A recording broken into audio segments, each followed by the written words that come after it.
Chekhla highway પર ટ્રેલરની ટક્કરે 2 વિદ્યાર્થીઓ ઘાયલ. ધોરણ 12ના વિદ્યાર્થીને છાતી અને માથામાં ગંભીર ઈજા થતાં પ્રાથમિક સારવાર બાદ પાટણ રેફર કરાયો. કાંકરેજ તાલુકાના ચેખલા હાઈવે પર આજે વહેલી સવારે સ્કૂલ જવાના સમયે અજાણ્યા ટ્રેલરની ટક્કરે 2 વિદ્યાર્થીઓ ઘાયલ થતાં અરેરાટી ફેલાઈ હતી, જેમાં એક વિદ્યાર્થીને ગંભીર ઈજાઓ પહોંચતા તેને વધુ સારવાર માટે પાટણ રેફર કરવામાં આવ્યો હતો.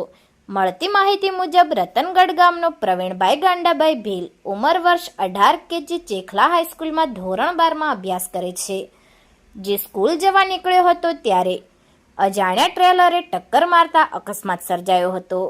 અકસ્માતમાં પ્રવીણભાઈને છાતી અને માથાના ભાગે ગંભીર ઈજાઓ પહોંચી હતી, જ્યારે અન્ય એક વિદ્યાર્થીને સામાન્ય ઈજાઓ થઈ હતી. બનાવની જાણ થતાં 108 એમ્બ્યુલન્સ ઇમરજન્સી ઘટના સ્થળે આવી પહોંચી હતી અને ઘાયલને શિહોરી રેફરલ હોસ્પિટલ ખસેડ્યા હતા, જ્યાં પ્રાથમિક સારવાર આપ્યા બાદ પ્રવીણભાઈની હાલત ગંભીર હોવાથી તેને વધુ સારવાર માટે પાટણ રેફર કરવામાં આવ્યો હતો. અકસ્માત સર્જી ટ્રેલર ચાલક ફરાર થઈ ગયો હોવાનું જાણવા મળી રહ્યું છે.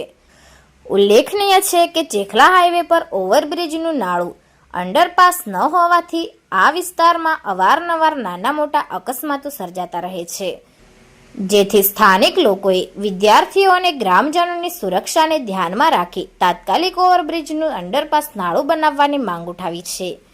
કારણ કે હાઈવે રોડની એક તરફ ચેખલા ગામ અને બાજુમાં જ અડીને રણાવાડા ગામ આવેલું છે, જ્યારે રોડની બીજી તરફ ભગવાનપુરા અને ભીલડિયાવાસ વિસ્તાર આવેલો છે, જેથી અહીં હાઈવે રોડ પર રોડ ક્રોસિંગ કરીને પસાર થવું પડે છે, જેના લીધે અનેકવાર અહીં નાની મોટી અકસ્માતની ઘટનાઓનું પુનરાવર્તન થાય છે.